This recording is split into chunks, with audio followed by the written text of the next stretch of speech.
देखिए, चौथे चरण के मतदान के बाद हम लोग पूरी तरह से होपफुल हैं कि बिहार में इंडिया गठबंधन 40 का 40 सीटें जीते जा रही है। नियुक्ति पत्र देकर एक नज़ीर प्रस्तुत किया। उसके बाद से भारतीय जनता पार्टी और एनडीए के खेमे में जो बेचैनी और बुखलाहट है वो स्पष्ट रूप से दिख रही है। लोग 10 वर्षों तक सत्ता में रहे, केंद्र की सत्ता में, और 17 वर्षों तक बिहार की सत्ता में।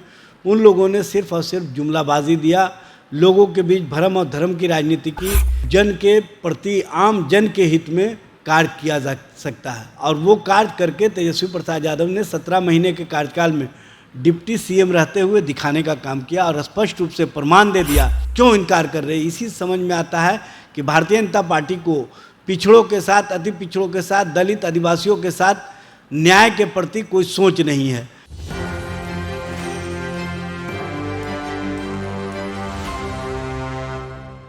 नमस्कार, मेरा नाम प्रिंस मिश्रा है और आप एक न्यूज़ 24 देख रहे हैं। कल जो है चौथे चरण का मतदान संपन्न हो गया है। ऐसे में राजद क्या सोचती है, राजद के मन में क्या चल रहा है, लेकिन राजद जो दावेदारी कर रही है उन चीज़ों को लेकर कितने ये लोग जो है चौथे चरण के मतदान के बाद खरे उतरेंगे, इन सब चीज़ों को लेकर हम लोग जानेंगे। और हमारे साथ बातचीत करने के लिए इजाज़ अहमद हैं, जो कि राजद के प्रदेश प्रवक्ता हैं। क्या लगता है सर, चौथे चरण का मतदान जो है संपन्न हो गया?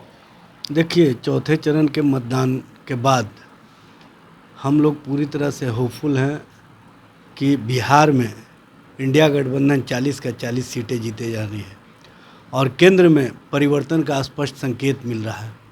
जिस तरह से प्रधानमंत्री जी आज़ादी के बाद पहली बार पटना में रोड शो करने के लिए मजबूर हुए, ये स्पष्ट प्रमाण है कि बिहार में जो तेजस्वी प्रसाद यादव जी ने जिस तरह का उन्होंने लोगों के बीच विश्वास खड़ा किया है, लोगों के बीच अपने आप को स्थापित किया है, वो स्पष्ट रूप से दिख रहा है।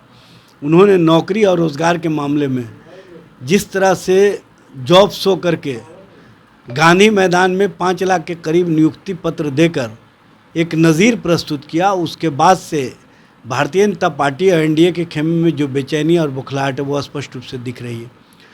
सबसे बड़ी बात यह है कि प्रधानमंत्री जी से लेकर के केंद्र के सारे मंत्री 34 साल के नौजवान के पीछे जिस तरह से अनेकों हेलीकॉप्टर लेकर के उनका पीछा कर रहे हैं, यह स्पष्ट संकेत है कि बिहार की जनता ने बता दिया है कि हमको उस नौजवान नेतृत्व पर विश्वास है जिसने हमारे बच्चों के भविष्य को बेहतर किया, जिसने हमारे बच्चों के चेहरे पर मुस्कुराहट दी, जिसने हमें आगे रास्ता दिखाने का काम किया है।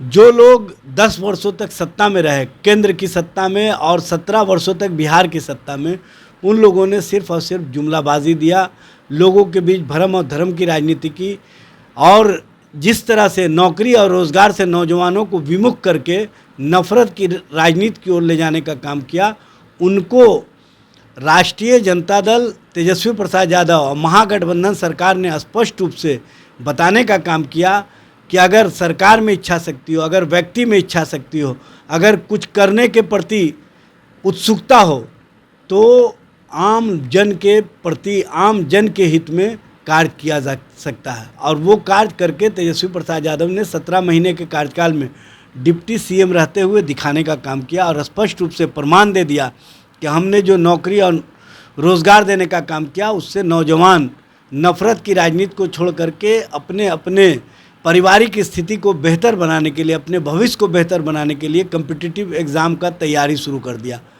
और साथ ही जो 75% आरक्षण की व्यवस्था करके शोषितों, वंचितों, पीड़ितों, दलित, आदिवासी, पिछड़ा, अति पिछड़ा और सभी वर्गों के लोगों को जो कहीं ना कहीं हक और अधिकार दिया, और 75% आरक्षण दे करके उनके साथ जो न्याय किया है, उसको भारत सरकार और केंद्र सरकार और भारतीय जनता पार्टी 9वीं अनुसूची में शामिल करने से क्यों इनकार कर रहे हैं? इसी समझ में आता है कि भारतीय जनता पार्टी को पिछड़ों के साथ, अति पिछड़ों के साथ, दलित आदिवासियों के साथ न्याय के प्रति कोई सोच नहीं है।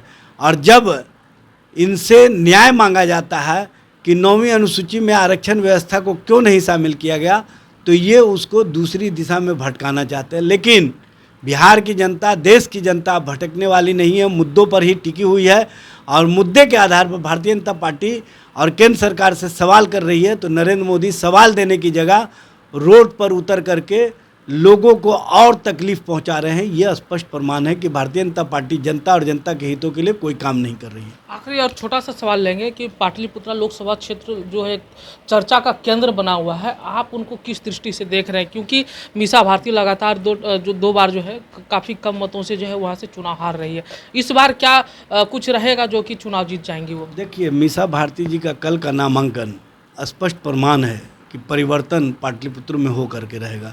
अब पाटलिपुत्र की जनता ने भी 10 वर्षों में उस सांसद के कार्य को देख लिया है, जो सिर्फ और सिर्फ जनता के बीच में और उनके आंखों में धूल झोंकने का काम किए। जबकि रियल में, सच्चाई में अगर किसी ने धरातल पर काम किया तो उस शख्सियत का नाम है, उस व्यक्तित्व का नाम है मीसा भारती। इसीलिए अब एक एक लोग, एक एक वर्ग के साथी और हर तबके के लोग मीसा भारती के प्रति आकर्षित हैं। और कल के नामांकन के बाद जनता और जनता के बीच से संदेश चला गया कि पाटलिपुत्रा परिवर्तन का कारक बनेगा। तो आपने सुना, राजद के प्रवक्ता थे एजाज अहमद, जिनका साफ तौर पे स्पष्ट तौर पे ये कहना था कि बिहार में 40 का 40 सीट जो है हम लोग जीतने वाले हैं। और इस बार जो है मुद्दा जो हम लोगों का है रोजगार का होगा। युवाओं को जिस तरीके से लोग भटकाने का काम कर रहे हैं, साफ तौर पे इनके कहने का अर्थ ये है कि भाजपा जो भटकाती है, युवाओं को जो एक बरगलाने का काम करती है, वो अब इस बिहार में है नहीं चलने वाला। लेकिन आपको इस वीडियो पर क्या कमेंट करना है सोचकर जरूर बताइएगा। धन्यवाद।